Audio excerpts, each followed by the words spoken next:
we just think it.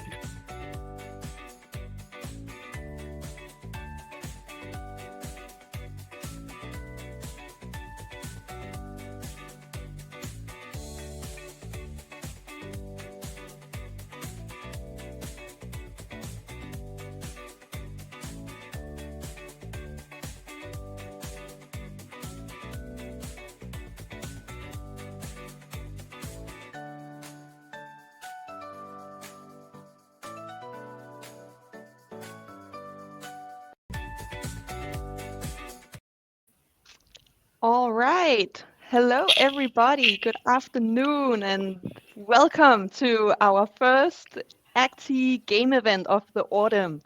We are really excited to be back doing this. We missed it a lot. We missed talking to you guys and hearing from you guys and just having this feeling that we're a whole community around the ACTI games, and it's not just us sitting in here in the office nodding at each other saying, yeah, that's a great idea. So welcome back, and please message in your LinkedIn chat where you're from. Say hi or say which town you're joining from, which country you are tuning in from, and welcome. So today's game of the game event will be the new ITC Emerger game, the short version. And when we're playing that, I'm really excited to have both our CEO, Leif Sørensen, with me, but even more so to have Tim Hill here to be joining us with his expertise and knowledge on the subjects. And actually, Tim, I was hoping you would maybe share a little bit about yourself, make your own introduction. Yeah, absolutely. Thanks a lot, Ida. So, yeah, my name's Tim Hill. I'm from the UK originally. I've actually lived in Germany for a very long time. So, sort of continental British person, as we sometimes say. And basically, I work as a trainer, a coach, consultant in anything to do with leadership, teamwork, international working. Like many of you probably listening, actually, I mean, it's a big field. It's a big sort of ecosystem, I suppose, of people who do that kind of thing. And one of my real interests, which has partly been driven by working with ACTI, is the idea of change and transformation, getting people to follow you. And the idea, of course, is that change is permanent, change is speeding up. And I think that the tools that you've got at ACTI are probably among the best for really helping leaders get their thoughts clear, get their behaviors in order for leading teams, leading groups, leading companies through periods of enormous change and transformation. So that's one area of speciality that I have, and as I say, I think ACT is a very powerful tool. The tools that ACT have are very powerful indeed for helping us do that. Nice. Thank you so much, Tim. We are getting a little bit distracted because one of the persons are writing they can't hear anything. So I need Isabella, can you hear anything on LinkedIn? But Tim, before going in, before adding too much attention to the technical parts, Tim, you have actually been an activist for quite a few years. Is it back to 2019? 2015, when Wow. when ACTI was called something else, Nice. another name. Yeah. So it could also be a board in your museum there behind Ida's head, because I know that's a little bit of a museum there. Yeah. So yeah, it was April 2015 that I first did the kind of qualification for the forerunner of the cycle games, I suppose, another version. And I've basically been using it since then, and have accompanied you through some of the evolutions that you yourselves have been through and been driving.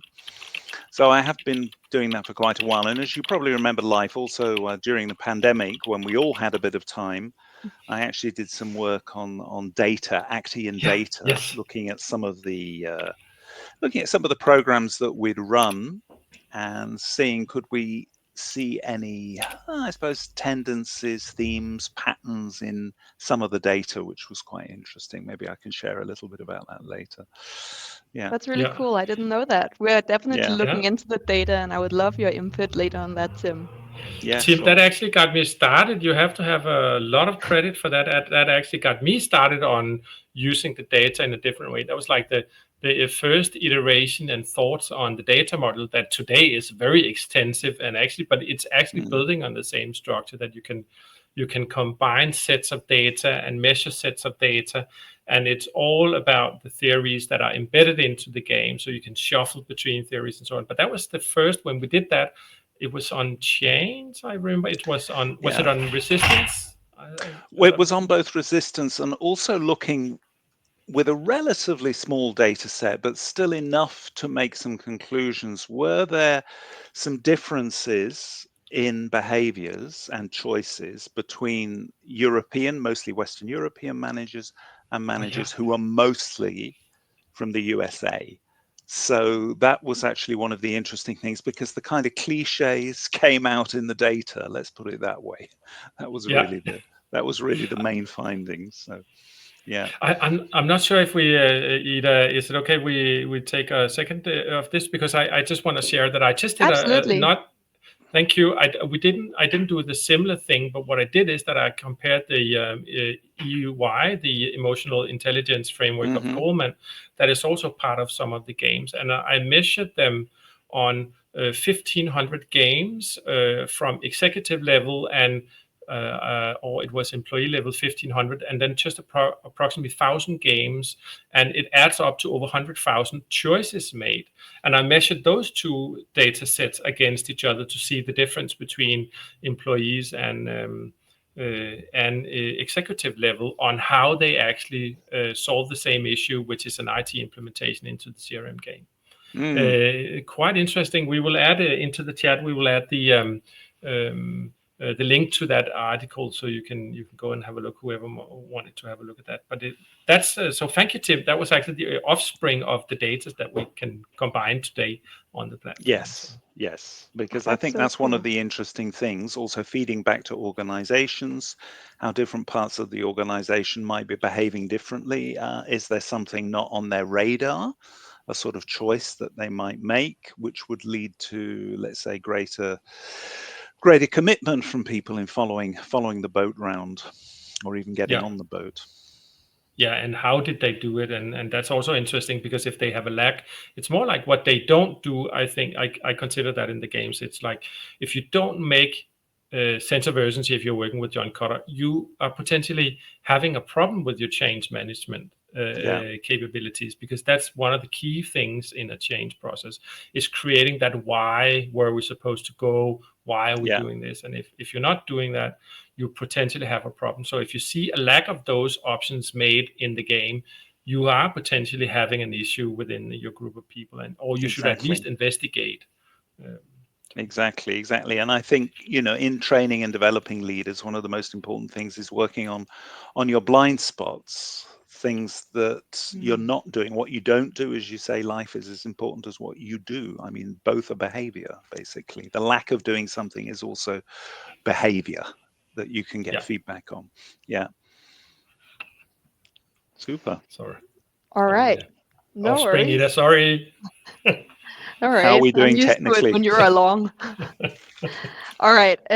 Well, I think that is that kind of covered us, right? Leif, do you want to do a quick introduction about yourself?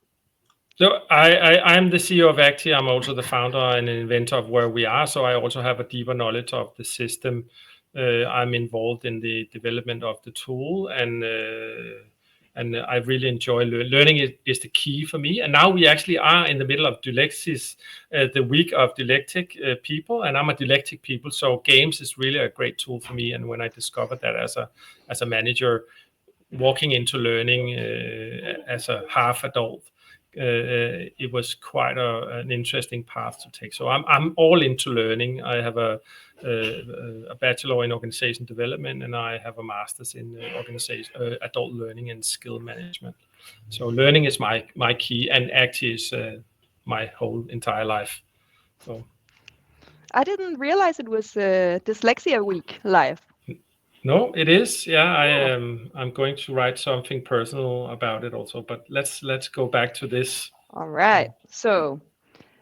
Um, so today we're going to just very quickly touch upon ACTI and what it is for those of you who don't know it. And then we're actually going to send you guys out a short version of a game so you guys get to play it alongside with Team in Live. So I will showcase Team in Live's gameplay up here on the screen, and you guys can follow along in the chapters and make your own choices as well and see how are you positioning yourself compared to these two experts. Meanwhile, we will do a little bit of like a facilitation discussion. We will talk about some of the key points and values that you can get out of the game. And in the end, we will of course look at the data module and hopefully hear a little bit more from Tim about how it's looking now compared to what it was, and how far we've come and what it can be used for. And if there's time for it, we will look at a few questions, and that will be the event. So since we are already 10 minutes in, I think we are just going to move swiftly across this agenda page. And Live, since this is your absolute favorite slide, you use it in every single PowerPoint. Do you want to take it? Do you want the honor of presenting these key numbers? Please, it's what I call the bragging slide. I don't know why founders really love the bragging slide, but we do. And it means that we have 20 years of experience at ACTI. We have 150 games published right now, and on those there are, I don't even think 50 is the right word, right amount anymore, but there are beneath 50 theories that you can choose and pick up to a game.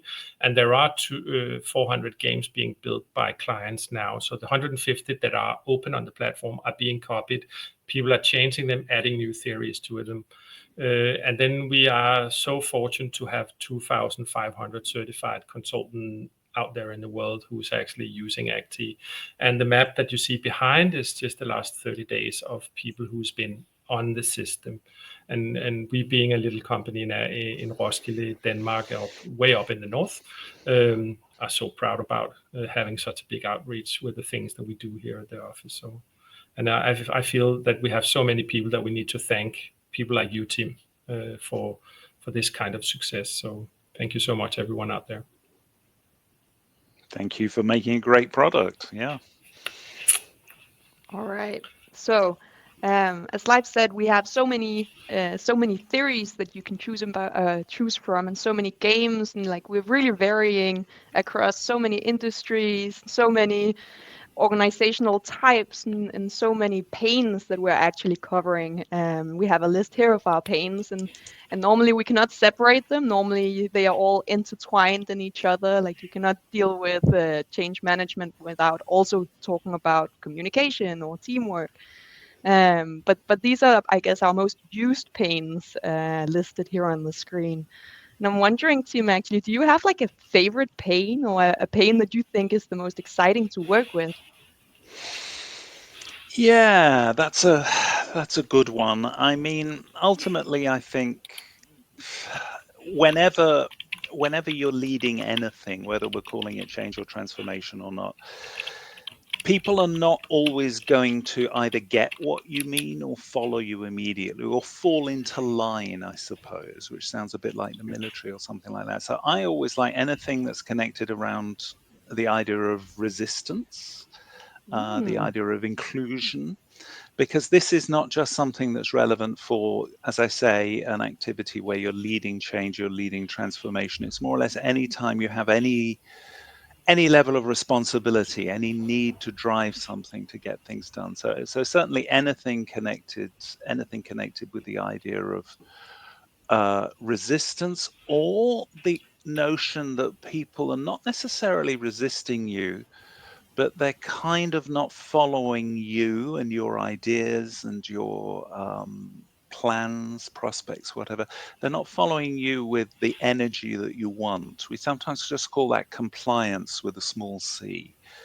So what I mean by that is where someone says, yeah, okay, all right then, Ida, yeah. kind of like, I'll kind of do it. I'm sort of with you, but maybe if something more interesting comes along, maybe my energy will dissipate. So anything really in that area, I would say that's something that we can certainly call a pain, without any doubt. For And sure. the beauty of playing games with Acti is realizing the different responses that you get from people on any given day in any given moment. That's probably how I would describe that. All Is right. that kind of what Rick Mauer is building on with his energy level It thing? definitely is. It definitely is Rick Ma's energy level, without any doubt. I think it's broader than that as well. There's an element of sort of unpredictability in there, that it's not only a question of you having good days and bad days and other people having good days and bad days. It's really good moments and bad moments. And that's the thing with leadership, that you sometimes say or do something to try and get things moving, and you're sometimes really shocked by what the response is, what the impact is that you're having. So regarding what's on screen, I think there's probably several things that would sort of cover or come under. But to try and describe something that I think virtually anyone who's ever had any type of leadership can relate to, it's probably that you're trying something tried and tested, and it's Mhm. just not working as it should. So yes, it's definitely connected to Rick Maher's work, but not only. No, I All right. totally, I think we all see that. Us, everybody Yeah. who's having a leadership role, we totally get that moment. Yes. Everything is ready to set off. You can go now. We are all ready to go, and then so your energy is not there. There is something wrong. There's something wrong, something not right. And it's not necessarily anything wrong with you. This is the whole point. And I think that's also a kind of leadership maturity thing, that you don't Yeah, take everything on your own shoulders when things aren't working, when there is resistance or just minimal compliance or something like that, that you realize maybe it's not just me. Maybe I have to do something, but I can't take all the blame myself. Mm. yeah, So we're getting a little bit more philosophical here, yeah, but I yeah. still think that that's a very important thing that we can look at in a practical way as well. I Mm, agree. yeah. Definitely. And I think it's good that you joined this game event, Tim, because I feel like this is exactly what we will be talking about when we get Yes. to the game. Like all of the resistance that is present in this new ITC game is Yeah. it's great that you're here to explain some of it for me. Good.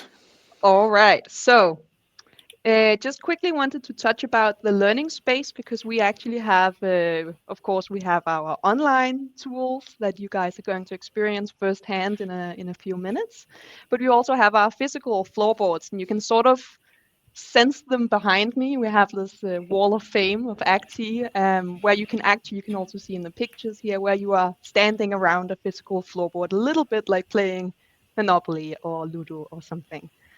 You can play it just online or purely physical, but actually we found that there's a lot of magic happening in the merger between the two in like a hybrid physical and online session.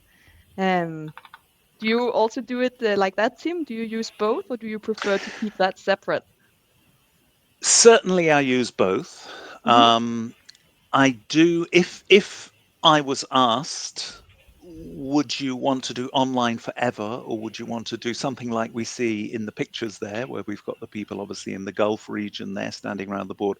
It would always be using the board, using the physicality, because I like being able to look down on something in a way that you can't just on screen. I mean, it can be very powerful on screen. You can get people together who would never be in the same room because logistics just don't allow it. But certainly, I love the mixture of analog and digital, which is often the way we describe, the opportunity to play a game totally online, but also, the good old tactile um, playing with the physical boats that we have here, which we'll explain in a minute, and having a physical board. Hmm. So I really like both. If I were forced to choose, it would always be in the face-to-face environment. If I was forced, but Yeah. both can complement each other very well. Definitely, I could not have said it better myself. I also think that there's definitely some magic happening when you are physically standing next to each Yeah. other compared to when you're not really seeing eye to eye in the same room. So thank you for that. Exactly. So, okay, now the reason we are actually here today is that we would like to have you guys playing a game called the new ITC. We're going to play the short version, meaning it's only half of the chapters of the full game, just because otherwise we would be here all night. And this game is basically about a merger between two companies, and your role of this game will be to kind of make sure that the merger of like these two cultures kind of align each other, that you guys like that the two companies kind of are able to work together and function together at the same time as they also need to kind of create results of the merger. So it's a very classic, you have the culture on one side and you have the results on the other. So I'm also thinking that's very often the dilemmas that you guys are facing out in the real world as consultants, having to kind of balance these two elements. Um, and we're going to talk a little bit more about this when we dive deeper into the game. But for now, I just quickly want to mention, so Live said we had at least 50 theories. And in this game alone, I think we have five theory layers on it. And the first two is Rick Mauer's resistant, and then we have the diamond model of Leavitt. But Tim, I'm assuming that Rick Mauer's resistance movements are your bread and butter when it comes to the active theories, if you love the resistance management. Indeed, and if this goes back a long way, it does. It also goes way back to Aristotle, actually, because it's the mirror image of Aristotle's ethos, pathos, logos, which, of course, is if you wish to convince someone, you need credibility, you need to reach out to people's emotions, and you need words or logic in your argument. And this is kind of like, if you like, the dark side of that, 3 millennia later.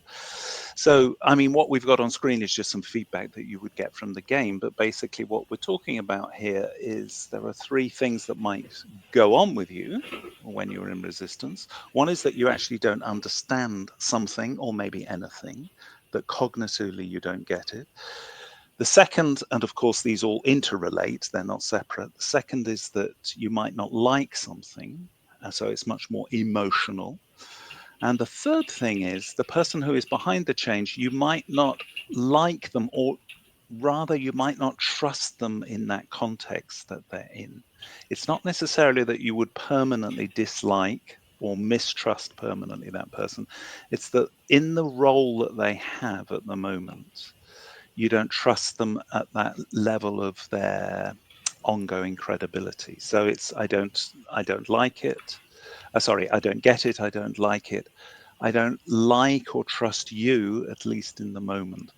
And the beauty of this is that, of course, all three things can take place within yourself at any given time. But we really do have the opportunity to do something of a dive. I won't necessarily say a deep dive, but a dive into that in the game. And that's the beauty of that. And that's why I referred to resistance earlier as well as one of the most important things. Nice. Thank you. So keep an eye on that when you start playing. Yeah, because you can see that in the game. I guess you're going to introduce the games now, Ida, so we will see what Tim just described so beautifully. Exactly. So, and I think that the link has already been sent out. But what's going to happen is when you play the game or when you get the link, and Tim and Live, if you haven't done so, you're welcome to start logging in and I'm here reading the intro if you like. But for those of you who haven't been with Acti before, if you click the link, you should end up in a page like this, so a guest login page. And what you do is you simply add your guest name, and you can choose a position. It's not so important for this game event, but it makes sense later. And then you get to this the front page of the game, and it's very simple. You just click the play game button, highlighted with orange. You almost can't miss it. And we are off. Now I'm the system gives you a little bit of a tutorial too, but I'm quickly going to give you that tutorial myself, just so you don't have so much reading to do. All right, close. So this is what we call the cycle of change, and there are 24 sort of steps around the circle, as you can see here. There are 24 fields in the center here. And so what Tim was mentioning about the resistance levels, you can see, maybe I can zoom in a little bit. Okay, no, I could not. But maybe you can see here how you have, like, in the most outer ring, you have the I don't like you or I don't trust you, which is a very sort of resistance place to be. And the closer you get to the inner circle, the less resistant you are of the change or of the goal, the process, the mission that you are moving forward here. The little blue arrow here is the boat, we like to call it, and the boat is basically your mission or your goal. So it's about getting the boat all the way around, but even more so, it's about getting all of these little dots, which are your stakeholders, to also be on board the boat. And as you see right now, they are a little bit scattered behind the goal or behind the mission, and they are also in various resistance levels. So that's something you must keep aware of when you're playing. All right, so that is the game board. Have I missed anything you guys think is on a need-to-know basis of the game board here? I don't think so. I think it's enough to know. Maybe you should just know where to get your initiatives, where you can click on them. Did you show that? Yeah, there. So you click continue, and you've read the introduction text. You should know roughly what you're about to do. So then you have these. You have 100 hours basically that you have to kind of decide where am I placing my hours? How am I going to tackle it? And you have a lot of different options here, and it's a little bit overwhelming, but try to read it a little bit and figure out what you do best. And I know that Leif and Tim are already making choices, or not quite yet. I am. I did a terrible one, but yeah. But maybe I should just. I just want to, for people who's listening or who wants to play, go to acti.com. In the upper right corner, click on the login page, add your session ID, which is basically called ACT, and then the date 020925, ACT 020925 as a session ID, and then you add a name and you are in the game. And I suggest that you skip too much reading and go to the options and start making options, because this is a game targeted for longer sessions. It's also added to the chat, but move yourself forward to making some actions. Team, I already made a terrible action, to be honest. Oh dear. Yeah. So how did I do? What did Something you call is wrong with the game. Tim? It's not working. Tim, what is your login? What is your guest name in here? What is my guest name? Is it not just Tim? Unfortunately, it is not. Or is it Hill T? Because I can see Hill T there. I can see King Kong. I can see Tamara. They are the names that I can see. All right. Tim, are you in the session ID ACTI 020925? Let's have a look. 0290. I can see only 6 players here. Let's have a look.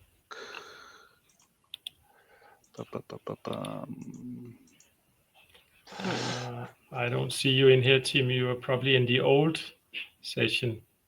I should be in the new one, but can you just send the link in the chat here? Will do. Should be. I don't need a separate link to the others, do I? No, not at all. Okay, then I can see the link anyway that you've put here. Perfect. Let me try that. All right, while you do that, I'm just quickly going to explain a little bit about this game for you guys just joining in, or maybe not quite wanting to play the whole game. So the idea of this game is that there is a merger happening, and basically there are two companies, Norded and ITC, that have merged. And you are a department manager, and you will sort of have to kind of make your department work within this merger, and having two very different cultures of Norded and the ITC, figuring out which processes, which systems do we keep, which do we change, and how do we also make sure that people want to be here and continue working. As well as, making sure that people aren't worried about becoming redundant, or about, being completely stressed out in this very, very busy time of a merger. So again, we have the culture with the results balancing act. All right. And for the first chapter here is basically about what is your initial action. So you've just having your first meeting with all of these people, and what is it important for you to say? What's important for you to do? What is your focus areas in this first meeting? And now I see both Leif and Tim here on my screen. Okay. Leif, you're going to be red, and Tim, you're going to be blue. Okay. Nice. For the ease of it. Sorry about that. I might have been in the wrong link, or I might have been taken somewhere because I was already logged in. Perhaps that was it. No worries at all. I've made 3 options now. Okay. What has been your strategy so far, Leif? Basically, my strategy was, I remember from playing the game before that we should go for the first type of change choices, which is creating the why, figuring out how to go, why are we doing this, those type of options. But I have to be honest, I clicked on option 12, which is which is the leave it option, and that was not my intention. I wanted to click on the next one. So I did a terrible first option, only got 2 points in the first one, which is quite bad. Which one was it? Can you read it there? I can't see it myself. Yeah, I can see here you're at chapter 14, the Dirty Dozen. Oh, that was my last choice. That was a pretty good one. Which one did Tim make as the first? How far are you now, Tim? Well, I've only taken one choice so far, and it was number 13, which is now or never. That was also what I was thinking. But if you go to number 1, either if you click on the first step up in the chapters there, click there. No, the next one, the second one. Sorry. There we can see both of our choices. If you click Timon, then you can see both of us. So here we go. So I'm the red one, and Tim is the blue one. So you chose number 12, you said, Leif. Yeah, I chose number 12, and I don't even know what type of choice it is. Recognition. It sounds like it's a culture focus, but it's way too early. We're just getting started. So I did a bad one. And why are you saying that, Leif? Why is it too early? I'm actually thinking, I mean, if you're starting out on a change project, thinking about the culture as the first thing you do is kind of way too early. I guess that would be a choice more targeting the anchoring phase. That's just me thinking. What do you think, Tim? Don't you think that's right? I think just reading through that one, number 12, it can sometimes sound a little bit like the wrong thing at the wrong moment, like a little bit too much detail. Recognizing the employee's work was mentioned there, wasn't it? I make great efforts. I highlight someone succeeds. If I was putting myself in the employee's situation and you're a middle manager trying to create the new ITC, which is where we are with this scenario, I might be saying, why is he mentioning this now? I have something else in my mind. I want to know why we're doing this. I want to know how I will be impacted. So it's a kind of nice to hear at the wrong moment. That would be, because that's one way of approaching this game. You think, hang on a minute, never mind my role as a middle manager in the new ITC. Let's try and imagine who I'm talking to and try and sink into their shoes, so to speak. And that's how I would react to that. Anyway, I chose number 13. Now, how did I do on that in terms of points? Well, You Here we did. go. Now or never, leadership focus. Yeah. So what are the issues behind the change?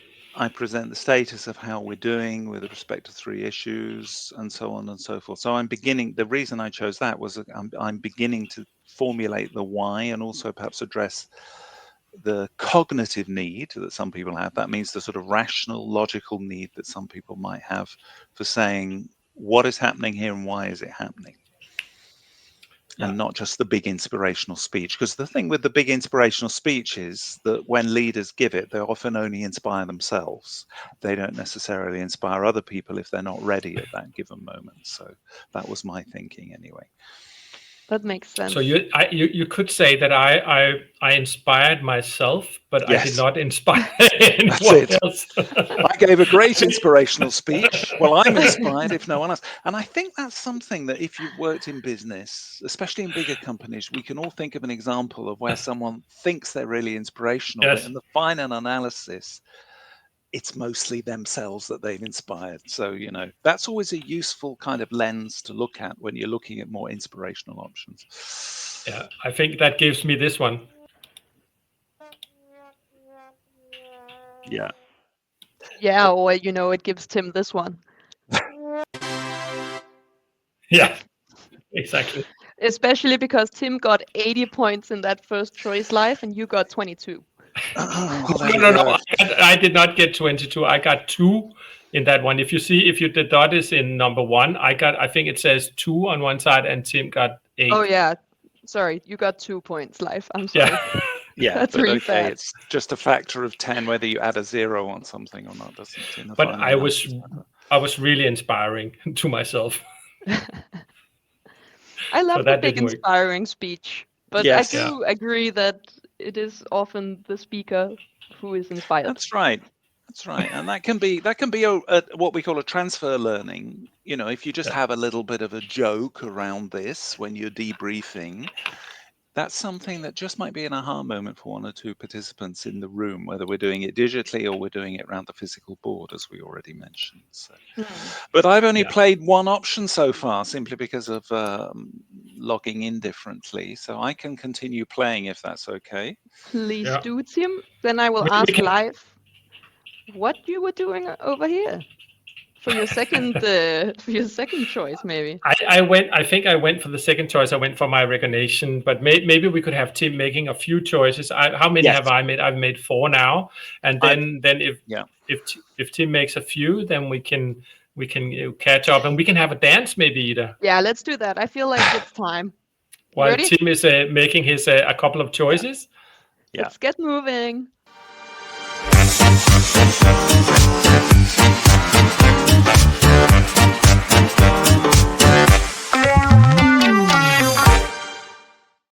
That's it. All right. That was 11 seconds, Tim. Did you manage to Yes. make all of your choices?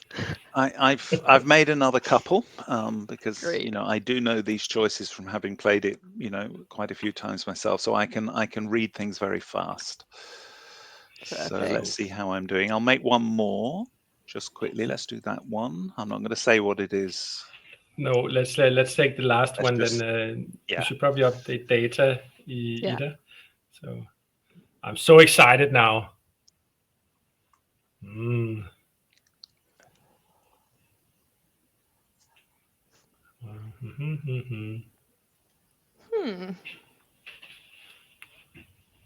How many options have you made, Tim?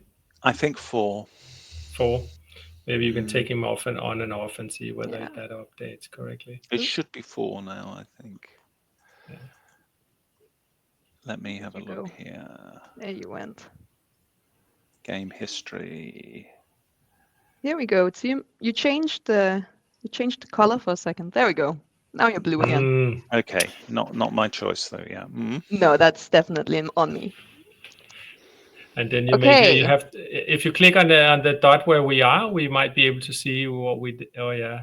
Oh, look at that. Okay, so for you guys not being actually experts yet, what you're seeing is that the red boat as well as the red dots, apart from 2, are moving in front of the blue meaning that life's a little bit ahead of Tim right now. Mm-hmm. Tim, I'm ahead. Did you hear that? Yes, you are at the moment. Yes, that's right. And you've got a reasonable number of people near the boat as well, which is the crucial thing. It's not just where the boat happens to be, it's also obviously how close people are to it. Yeah. Yeah. What I actually did was I went for some of the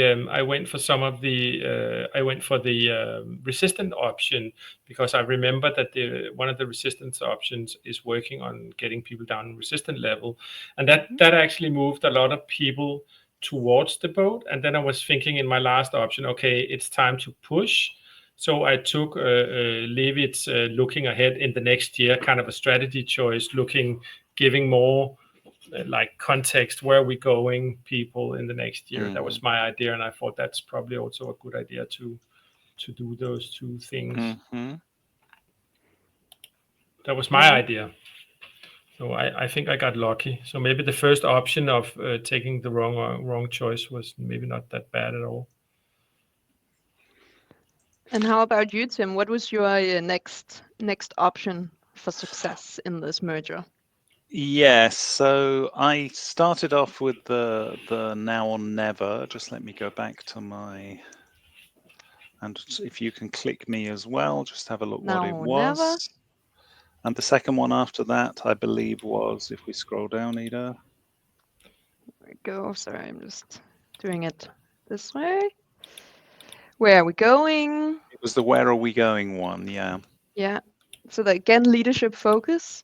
Leadership focus, absolutely. So I'm still focusing on the leadership focus, which hopefully will move some people, and I'm focusing on vision and strategy. Now, again, is that going to be too high level at this time for the audience? Going back to what I was saying, when I say the audience, I mean the people that I'm trying to lead in the so-called new ITC.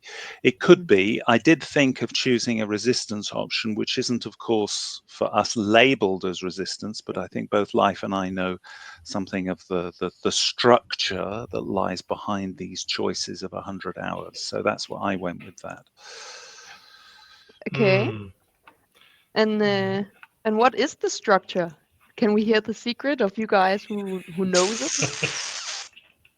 we can what the structure is, that you have to go between when you have the handouts in your hand, you know that some of the options are organized in leadership options, some of the structures are organized in resistant options, and some is organized in more managerial options. So you have to distinguish between going for leadership and management. That's like the first level distinguishedness. And then the next one is, so if I go for the leadership, am I then working on getting people down in resistant level? Because they have to come down before they will move ahead with you in a chain. So those are the first type of things you need to decide. And we, playing the game, it's very often revealed that the first 12 options are management choices, and the last 12 options are leadership choices. So that's the first level of change you can look for. Okay, And so this game, we both Tim and I remember this game, so that's why we can make that distinguish. But by reading all of the options, if you have time to read the options, it will also stand out clearly to you that there is a connection between some of the choices, and you should have that reflection with your group if you're playing in a group. Wouldn't you say so, Tim? Yes, I would. And of course, the thing with the game is you're getting immediate feedback on how something lands with the people who are looking to you for leadership. That's the beauty of it. What is sometimes interesting is that if I forget to mention that setting up the game, that we sometimes get groups of people choosing a whole strategy. In other words, using their whole 100 hours, whether it's a more management choice or a more leadership choice, and having a sort of grand plan. So reading through all the options, making a sort of roadmap, and then not realizing that you need to, in an iterative sense, get some feedback on each option before you go somewhere else again. But that, again, can be a huge aha moment for people to think, yeah, hang on a minute, rather than making the grand roadmap plan, maybe it's an idea to see how things land as I go along. So that's always great. Yeah, it's such a fun. It's actually a very typical. We also like raised in the organizational context to make a plan for what we're going to do, and what constantly comes up in change. Whatever research paper we are looking at, whatever book is being written out there, there's one thing that stands through all of them, and that is that you cannot plan 2 years ahead. It's impossible to make that plan. You have to deal with the problems that you have in front of you first, and then the situation will look different, and then you take another step, and that makes it really, really difficult to go through a change and say we're going to land exactly here in 2 years, because nobody will ever be able to do that. But somehow we are kind of raised in the philosophy of that's the best thing to do. Yeah, I think it goes back to something John Cotter said a long time ago. You know, he's retired professor, Harvard Business School. We're overmanaged and underled, which is, I think, is one of the great quotes from him. Not only him, it's one of the great quotes in sort of management leadership development. We're overmanaged and underled. So we're overmanaging things, thinking that we have, if you like, a higher degree of control over events than we sometimes do. It's almost like the people factor we're factoring out, and that's what we want to avoid. And the beauty of this, what we're doing, obviously it's quite a fast drive-by, is really how we marry the two things, the more structural stuff, which we're not throwing out at all, with the people stuff, how we marry the two together. And I'm wondering, is that what's happening in your next choice, Tim? Yeah, the 30 dozen. Does that mean we're actually moving on to the culture now, or are we still just looking for? Again, I'm speed reading things I already know, in terms of, you know, it's not the first time I've read it. So to some extent, yes. It actually says there, you know, creating visible support for the change. And the feedback is, which is the next one down, Ida, I think, where it says leadership focus. This is where you get feedback on how this choice lands or doesn't land. The option as a leader focus on the identification. Yeah, and the theory there is John Cotter, indeed. I'm just looking at what the feedback says. However, the choice also has a potentially negative effect on resistance, because it can result in a defiance reaction. So like lots of things, there's not a silver bullet that just decreases resistance and gets people near the boat. Neither is, you know, what you do going to always just throw people out of the boat and get them away. It's going to have a bit of a mixed reaction depending on where people are. And that's one of the frustrations of being a leader. I mean, it's very tempting to say, why can't people just be like me and be inspired by what inspires me? It just doesn't work like that. And again, that's the beauty of that. So yes, I was thinking, again, very much on the leadership side, not the management side, the people side there.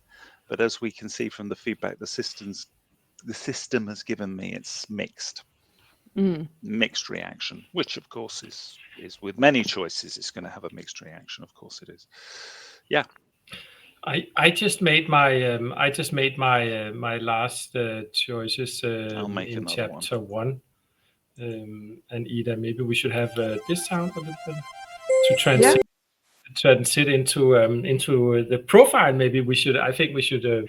I think the time is at least running with us a little bit. So if I mean, having an hour to such a deep game, you're supposed to have a whole day for playing this game and so on. So it's like it's not really a fair. This is one of the larger games. If we played one of the shorter games, we could probably have taken different approach and played the whole game through. But since this is maybe we should just explain what we see there. Yeah. Do you want to explain live? Yeah, should I do that? What we see here is basically this is the host view. This is where Tim is going in when he has a facilitation process and is capable of looking into what options have people made, but from a theoretic perspective. On the left side, you can see one team is the yellow here is being measured. In this case, it's a Tim or me. I can't see it on my screen. It's me. Yeah, so Tim is the main colored one, and on the right side is probably me. and this is me who is downgraded, and on the lower part, on the Tim section on the left side, we can see the profile theory that we're looking at here. And here we can actually choose any theory that are embedded into this game. And this is where the 50 theories can be altered and changed. So if you have a copy of the game, you can add your theories into it. But here we can see from a resistant level perspective, have Tim been creating or reducing resistance? So the green means that you have made reducible choices, and the red one means that you have created more resistance. And then compared to me, we can see that life has actually been creating more resistance than Tim and reducing less. So each of the options in this game is marked with whether it's reducing or increasing totally on resistance. So imagining that we would like to see it, if you played this in a team, you would also be able to measure that against anyone else who played that game, compared leadership level. That means that you can go in and you can then segment, and instead of measuring live and team, we would be able to measure team or a team against executive level or project managers or students or whatever we would like to have. So this is a data set studio where you can look at the games and the data that comes out of the games. Mm-hmm. So I'm surprised that I created that much resistance. That has not been intentional from my side.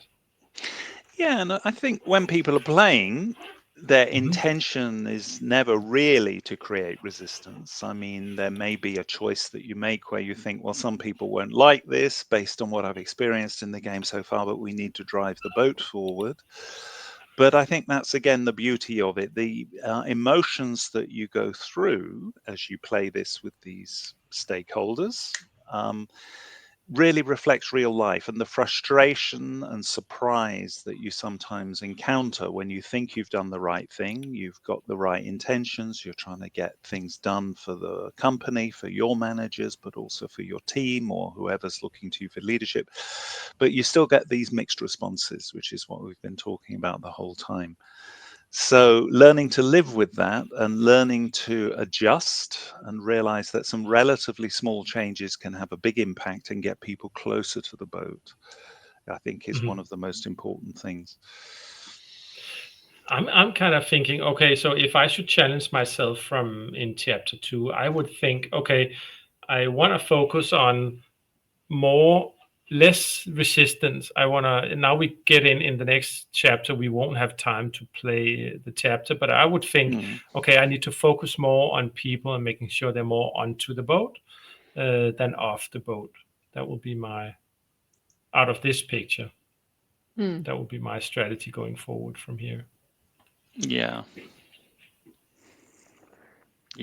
And strategy wise, I might also be thinking about who's looking at me, not only the people that I'm leading, but who's looking at me from above, because this is a new company. The new ITC is the name of it, as we've already said. So I'm also being looked at by some bosses, maybe some new bosses, maybe some bosses who come from another culture, and they want to see me drive that boat home. And maybe they're less bothered about whether someone is near the boat or in some kind of resistance. They're saying, we're paying you to get this project done, to build this new culture. So but isn't it also, I think when you see that you have 60% created resistance in your option, you could also argue that being a leader in an organizational context where you have to implement a change, there will be resistance, and you are creating resistance regardless of whatever you do. People are going to resist because it's actually impacting them much more than you think it is. Absolutely. And you need to be able to be in that state of mind where you can handle that without its getting too emotional about it. You need to handle it very wisely. Resistance from people. You do, and I think you can take, building on something else Rick Mars says, the idea is if you're not getting resistance, then you're probably not really leading change. You're not really driving things forward. So if there's no resistance and everybody is happy enough, and if not on the boat, then more or less water skiing behind it, then probably the boat's not, in the final analysis, not moving. And I think that's also again, when we debrief this, sometimes a bit of a philosophical shift that you should welcome and embrace resistance and work with it, because it means that things are changing. Which Yeah. ultimately, going back to my point of about a minute ago, is ultimately what I'm being paid for by my new bosses in this scenario. Yeah. I think if there is another good advice you can drag on also. I think both in the game but also in real life is that if you go back to the host view and if you go to the theory, management and leadership, you can also think, okay, so sometimes, and you have to be able to know when you're doing what, because that will be the most important part, is that sometimes you need to push people and sometimes you need to push the project. And if you're pushing people, you're actually doing something which we in this game call leadership approach. And in some cases, you actually need to push the project. And pushing the project will, for some people, create resistance. And for some, they are actually going to be happy about it, because now we can see that we are actually moving on in this merger. We are tired of all this talk about X, Z, and Y. We just want to get it done. Let's get the administrative systems in place. Let's get the CRM working. Let's get all of those things working. So a good way of thinking about it is also, if I go with my push on the project of the change, like implementing the new system or merging the two IT systems, who is going to react to that? And if you know who's reacting in the organization, you are also likely to know who you are going to handle resistant wise. And maybe this is the right moment, but you need to know who you are impacting. So leadership and management can be a guiding tool to make you make right decisions. Exactly. And of course, you can have the approach, both in real life and in the game, that people will just have to catch up as our boat goes over the horizon. Yes. They're going to have to catch up. And Mm. I can't spend the whole time discussing, coaching, explaining again and again. And there is some validity in that mindset as well. It's just a question of how extreme we take that. That's the thing. But that is one way of looking at it and saying, I have to get things moving. Yeah. And catch up with me, please. Yeah, exactly. And I also think I think this actually I think this picture is not because we only played chapter 1, so this is building the. So I'll bet you that the blue cycle here is the management options, and we can see that in chapter 1, and both of us knows that in the beginning of the change, it's about getting people to understand what's going to happen. So we take the leadership choices, but when the game will progress, we are going more and more into management choices in chapter 2 and 3, and that will distinguish. I think if we take the leadership level of executives on the right hand side, we will then be able to see just the top one executive. Oh yeah. No, next one. Yeah, you can also take that one. That's fine. Let's just leave that on. Here we're looking at employee level, and here you can see in the middle cycle, which is the employee level that we now measure Tim against. And they have finalized the game. Here we can see that their management choices, the management approach to solving issues in the game are much bigger than it is with Tim right now, because Tim has only played chapter 1. So we will, as we progress in the game, also be forced to make more and more managerial choices, because it's about merging two companies. It's a change that is difficult to step back from. Definitely. And I wish we had another hour, but unfortunately we are running out of time, and we had so many good talking points we wanted that we barely even touched upon. And that I'm sorry, Tim, but you're just gonna have to join us again sometime and I'll be very share happy us with to. some of the data, because I would really love to hear that. But I think we're about to be closed down in about a minute's time, so I just want to quickly. First of all, just say thank you, Tim, for joining us. You're welcome. So good to have you here and to have someone compete to life, and normally give him a little bit of his humility back when he does not win.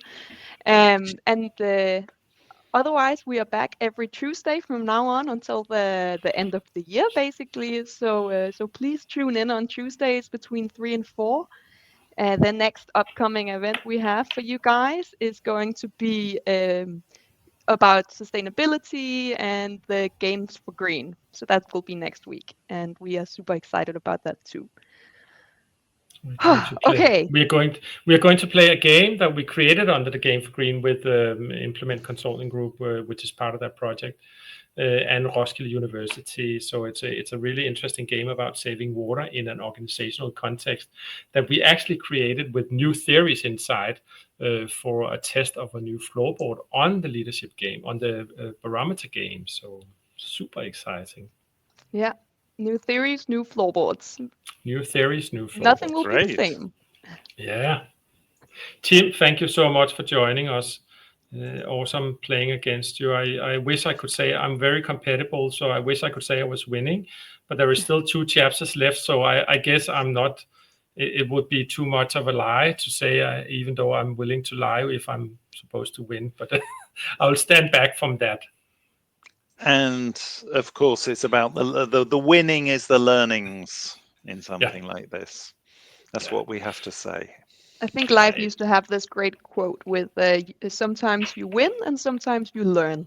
Yes, Don't lose. I think that's a good a good way of putting it, actually. Yeah, super. Exactly.